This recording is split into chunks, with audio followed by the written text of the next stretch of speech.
Welcome back to our channel, dear friends. Now, I have to tell you, my heart just skipped a beat when I realized what is looming on the horizon for some of our favorite folks. We have not seen the gloomy, shadow-filled halls of Ferncliff in quite a while, have we? That old asylum always gives me the shivers just thinking about it. It is a place filled with so much sorrow, cold walls, and dark history. But it looks like those heavy, imposing doors are about to swing wide open once again. I have been watching these storylines unfold, and I can just feel it in my bones that Ferncliff is about to become a major part of our daily viewing. When good people are pushed to their absolute breaking point, that is usually where they end up. And right now, two women I care deeply about are walking a very dangerous, fragile tightrope. It is hard to watch, honey, it really is. You just want to reach through the television screen and give them a big, warm hug, but you also know a severe reckoning is coming their way. Let us start with our beloved Anna Devane. Goodness gracious, I have always admired Anna. She has always been the absolute picture of strength, a legendary spy who could handle any villain that crossed her path with grace and grit. But what we are witnessing right now is just completely heartbreaking to my soul. We all know she managed to trick those doctors over in France, putting on a brave face and making them believe she was perfectly fine and ready to be discharged. But I see right through that facade, and I know you do too. Anna is not fine. She is suffering deeply, and her beautiful mind is playing the most cruel, twisted tricks on her. It is a terrifying thing to realize that the person you trust to protect the town is secretly battling demons she simply cannot control. She should never have been let out of that medical facility, and now the consequences are going to be devastating for everyone involved. The root of all this misery is none other than Peter August. Just hearing his name makes my blood boil. Even from beyond the grave, that wicked man is finding ways to torture the good people of Port Charles. Anna is constantly seeing hallucinations of Peter, and let me tell you, these are not just fleeting shadows in the corner of her eye. In her mind, he is right there, as real as you and me, whispering his toxic, evil poison directly into her ear. I watch her face crumble as she listens to him, and it just breaks my heart into a million pieces. He is pressuring her, relentlessly pushing her down a dark, dangerous road that she would never, ever walk in her right mind. It is like he has wrapped his icy fingers around her very soul. The psychological torture she is enduring is unimaginable, and it is driving her to make choices that will change her life forever. And who is the target of Peter's twisted, ghostly wrath? Poor Britt Westbourne. Peter wants Anna to eliminate Britt, to actually end her life, and he is relentlessly demanding that Anna carry out this horrific deed. Now, we know the real Anna would never dream of hurting Britt in cold blood, but this shattered, vulnerable Anna, who is being tormented day and night by Peter's voice, I am terrified that she is actually going to cave in to the pressure. The weight of it all is just too much for one woman to bear alone. I sit on the edge of my seat every afternoon, worried sick that Anna is going to set a deadly trap and try to do the unthinkable. The mere thought of Anna stalking Britt, preparing to take her life, goes against everything our dear Anna stands for. It is a tragic, devastating downfall of a true hero. You have to stop and think about the absolute madness of this entire situation. Anna Devane is the chief of police. For heaven's sake, she is the one supposed to be upholding the law, protecting the innocent, and keeping the streets of Port Charles safe for our families. How on earth can she do her job when she is secretly plotting a murder and having full-blown conversations with a dead man? It is a recipe for an absolute disaster. I just know that her criminal actions are going to catch up with her sooner rather than later. She is going to make a mistake, or someone is going to catch her right in the middle of this deadly scheme. And when the truth finally comes to light, the fallout is going to be massive.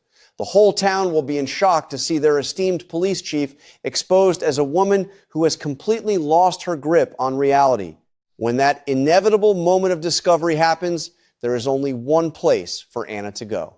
She cannot just be thrown into a standard prison cell. The poor woman is clearly out of her mind and needs serious, intensive medical help. That is exactly why I am so certain Ferncliff is in her immediate future. It is the only logical end to this haunting, tragic chapter with Peter. She needs to be locked away for her own safety and for the safety of everyone else, especially Britt. It hurts my soul to picture our strong, fierce Anna locked in a dreary, padded room at Ferncliff, but it is the only way she can ever hope to heal from this profound trauma. We just have to pray that she gets the help she needs before it is too late and someone loses their life. But Lord have mercy, Anna is not the only one spiraling completely out of control. We also need to talk about sweet Willow Kane.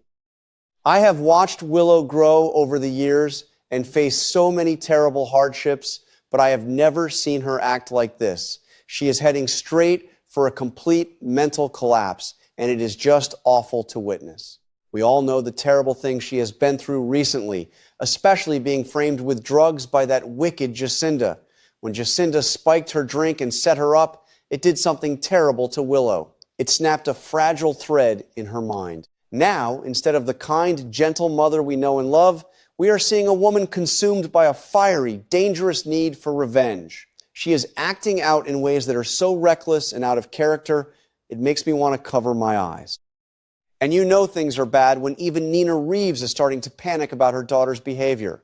Nina is watching Willow take these massive, terrifying risks, and she is sick with worry that it is all going to backfire spectacularly.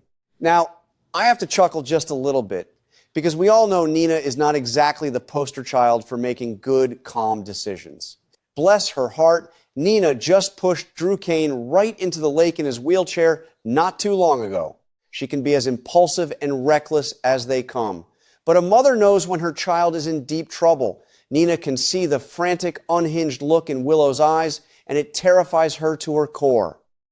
She knows that Willow's vengeful path is going to lead her straight into a brick wall.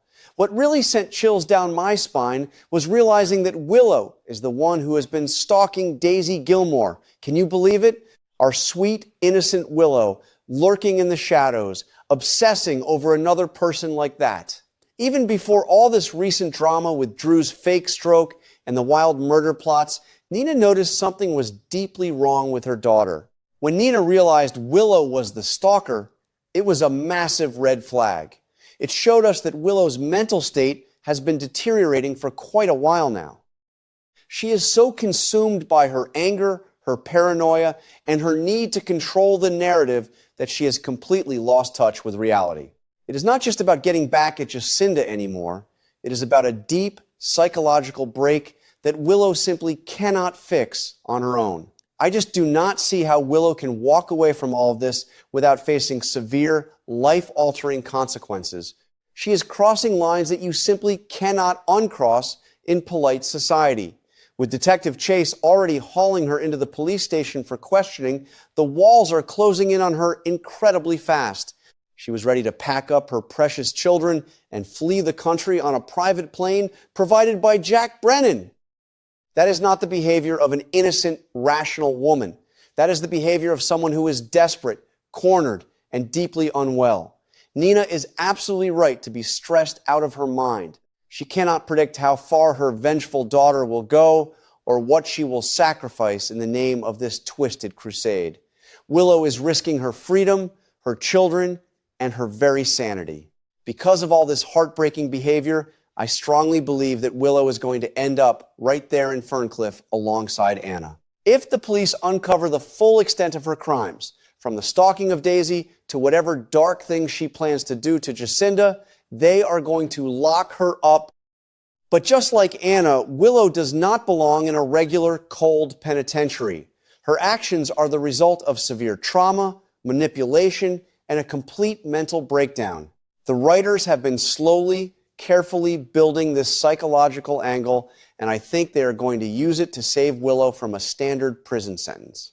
A stint in Ferncliff would allow her to be properly rehabilitated. It would be a long, painful journey for her and her family, but it is the only way she can eventually return to being the loving mother her children so desperately need. Now, Think about what happens when both Anna Devane and Willow Kane are suddenly removed from the board and locked away in a mental asylum. Port Charles is going to be turned completely upside down. These two women are at the very center of so many lives and so many ongoing conflicts. With Anna gone, the police department will be in absolute chaos, leaving the town wide open for criminals to run rampant without a strong leader to stop them. And with Willow gone, the Quartermain and Corinthos families are going to be thrown into absolute turmoil, fighting over the children and pointing fingers at each other. But the most terrifying part of all this is what their enemies will do. When the cat is away, the mice will play, as my grandmother used to say. The people who hold deep grudges against Anna and Willow are not just going to sit back and do nothing. I am telling you, a massive new shockwave is coming our way. The enemies of these two women are going to see their absence as the perfect golden opportunity to strike. They will take full advantage of the vulnerability of Anna and Willow's loved ones. I can already picture the villains plotting in the shadows, rubbing their hands together, ready to unleash a whole new wave of trouble on our beloved town. Without Anna to investigate the crimes and without Willow to fiercely protect her family, the door is wide open for utter devastation. It makes me so nervous just thinking about it. We are about to witness a domino effect of epic proportions. The moment those heavy Ferncliff doors lock behind Anna and Willow, a new, highly dangerous chapter is going to begin in Port Charles.